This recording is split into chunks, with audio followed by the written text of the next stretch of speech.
शरीयत में जो 3 तलाक तलाक तलाक तलाक करके होता था, उसे हमारी शरीयत मुस्लिम पर्सनल लॉ बोर्ड भी नहीं मानता। देखिए, विवाह करना और विवाह को निभाना दोनों एक दूसरे के पूरक हैं। आप विरोध क्यों कर रहे थे फिर? झूठ मत बोलिए, झूठ मत बोलिए ना, आप तो विरोध कर रहे थे इसका। फाउंडेशन में उस चीज के ऊपर 3 तलाक था। आप एक साथ बोलकर 3 तलाक देने को मुस्लिम पर्सनल लॉ बोर्ड ने कभी भी एक्सेप्ट नहीं किया। उसके बाद आप अगर आपके बीच में इत्तेफाक नहीं है, आपके बीच में दूरियां आ रही है, ये तो सफेद झूठ सा लग रहा है। कभी एक्सेप्ट नहीं किया तो कभी रिजेक्ट भी तो नहीं किया। शादाब शम्स, ऐसा था क्या? बताता हूं ना, उसके अंदर कमी क्या थी। कमी ये थी कि 3 तलाक हमारे कानून में है, मुस्लिम पर्सनल लॉ बोर्ड में है, मैं ये मानता हूं, लेकिन मैं ये मानता हूं कि मुस्लिम पर्सनल की एक मान्यता है 3 तलाक को देने का, एक प्रोसेस, एक प्रक्रिया है। आप उस प्रोसेस के अकॉर्डिंग अगर आप 3 तलाक देते हैं तो उस तलाक को माना जाता है। सब जानते हैं उस तरीके को। आप वसी साहब, नहीं वसी जी ये भी तो समझना होगा ना, वसी जी ये भी तो समझना होगा, जब एक देश एक कानून की बात की जा रही है तो यहाँ दिक्कत किस बात की हो रही है एक देश और एक कानून को मानने में? देखिए, मैं सिर्फ इतनी बात पूछ रहा हूँ ना कि मुस्लिम पर्सनल लॉ बोर्ड में अभी मैं बताता हूँ दिक्कत कहाँ है। 1937 से हम लोग फॉलो कर रहे हैं, उसमें आपने 3 तलाक का मुद्दा कहा, उसमें आप मुझे बता दीजिए कि समस्या क्या है। अरे सुनिए, आप तसल्ली से बता रहे हैं, मुझे जरा लेट मी रिप्लाई। जी दिक्कत इस बात की है, कांग्रेस के जो प्रवक्ता हैं वो मुझे लगता है या तो जानकारी का अभाव है और जानबूझ के इस बात को समझना नहीं चाह रहे हैं।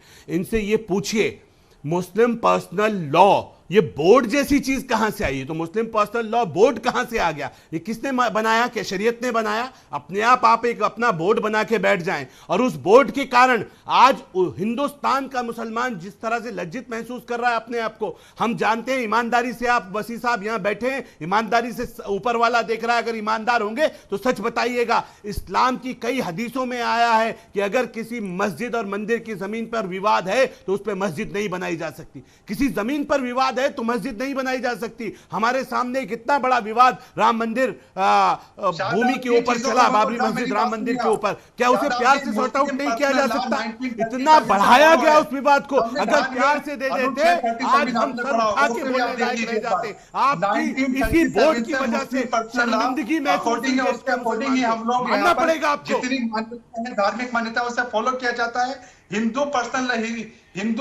हिंदू विवाह अधिनियम बोर्ड 1955 से फॉलो है। बीच में मत बोलिए, आपने बोला मैंने सुना। ईसाई अधिनियम अपने अकॉर्डिंग फॉलो है। आप अगर कोई कुरीति पुराने वक्त से निभा रहे तो क्या उसे मानते रहे? हिंदुस्तान सभी धर्मों को साथ लेकर चलने वाला देश है।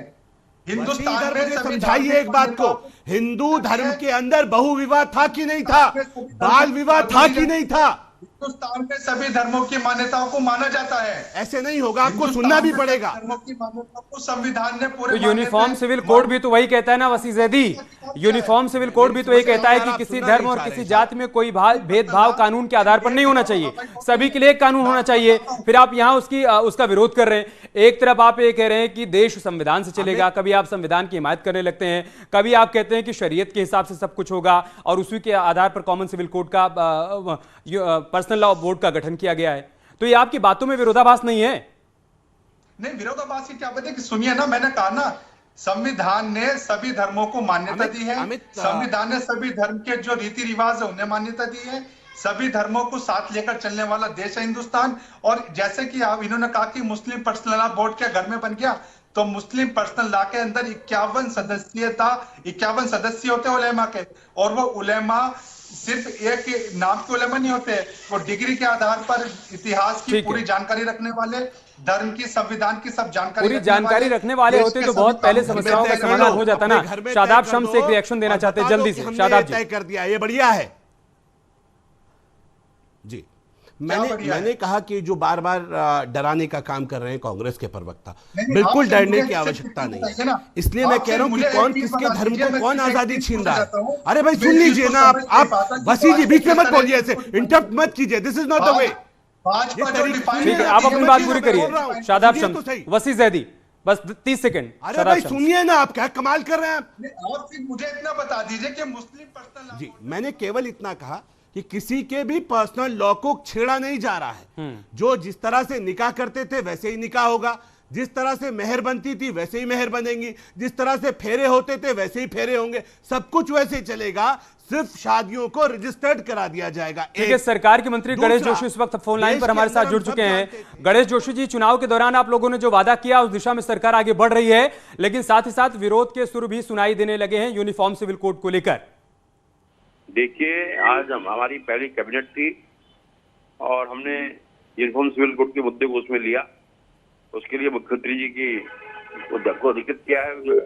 एक कमेटी हमने बनाई है, उसमें रिटायर्ड हाईकोर्ट सुप्रीम कोर्ट के जज व अन्य क्षेत्रों के प्रमुख व्यक्ति उसमें होंगे और शीघ्र ही, क्योंकि हमारा ये कमिटमेंट है, माननीय मुख्यमंत्री जी ने इसी घोषणा की थी, इसको शीघ्र हम पूरा करेंगे। जी गणेश जोशी जी, लेकिन ये भी है कि लगातार इसका विरोध भी किया जा रहा है। हालांकि अब देखना ये होगा कि जब कमेटी बनाई जाएगी तो उसमें क्या कुछ ड्राफ्ट निकलकर सामने आते। बहुत शुक्रिया न्यूज़ 18 से बातचीत करने के लिए, और यहां रुकेंगे कुछ ही पलों के लिए।